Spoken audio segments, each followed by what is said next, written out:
Spyderco Stretch 2 sprint run with a VG10 blade with a straight spine and Ivory FRN scales. Made in Seki City, Japan.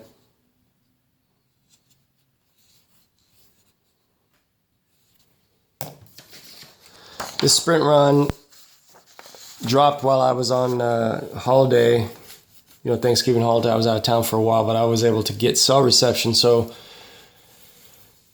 I'm not really a Black Friday guy or any of that, but I actually bought some discontinued Benchmade's. I have a couple videos on that, and some kitchen knives, and yeah, I kind of wish I didn't have cell reception on my vacation. So the straight spine stretch, say that 10 times fast, is $94.25. Blade HQ has them right now. DLT, Knifeworks, most of the vendors have them. Those show the blade of VG10. It's 4-position pocket clip, linered. It's got stainless steel liners inside of the FRN lockback. It talks about the stretch tracing its roots all the way back to 1983, Spyderco's original CO3 Hunter. The stretch has been refined many times, and this variation does have the Ivory FRN and the straight spine. So if you like the stretch, this handle and ergonomics, but you like the paramilitary's blade shape, this is what you get. So as you can see, the blade is almost identical to the paramilitary size and shape, but it's got the standard stretch to FRN scales and ergonomics. Kind of a neat deal. So this knife was originally designed as for Sal. He does a lot of knives just for himself, like the Police 4.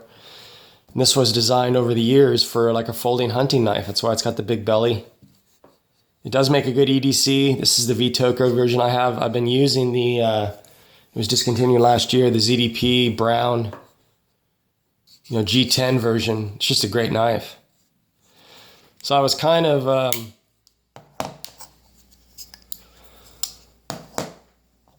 on the fence about getting this,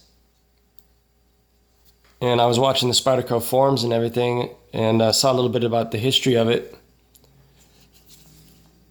and I just thought it was cool. I liked the ergonomics of this, and pretty much all these FRN knives, when I'm bearing down on them, I'm feeling this in here, which just takes a little bit of sandpaper to, my hands by any means are not soft. I got calluses all over them, but you feel it when you really pinch down, or you're pushing into wood or cardboard. I cut a lot of really thick cardboard, double wall, and you can feel it in here. And just like the Para 3 lightweight, just a little bit of sandpaper, gets rid of that.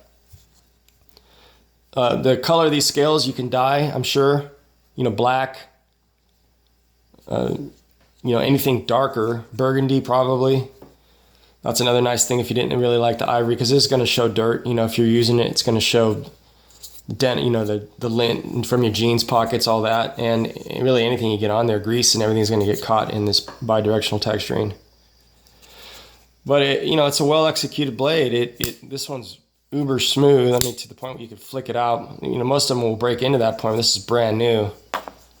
Not that I'm a big flicker or anything, but I just usually roll my knives out anyways. You can see they are skeletonized in there. I don't know if you could see that or not. It's just a cool version of this blade. I'm glad they made it. It would be neat to have them, do different steels. VG10's fine for everyday use. I have no complaints about it. People are kind of grumbling about that, but that's how they're keeping it at $95. The average person, in my opinion, won't need much more than VG10 if you know how to sharpen. This is a good blade steel. That's why most of your kitchen knives are in it. So these are available now. You know, it's not the most popular knife, but that's also nice because it didn't sell out in seconds. So if you've always liked the shape of these scales, but you didn't like the shape of the blade, you know, on the original, because it is polarizing blade shape, you know, now you got your opportunity to get the PM2. And from what I've been hearing from feedback, people love it. So the Spyderco Sprint Run Stretch 2 with the straight spine with VG10 and Ivory FRN scales.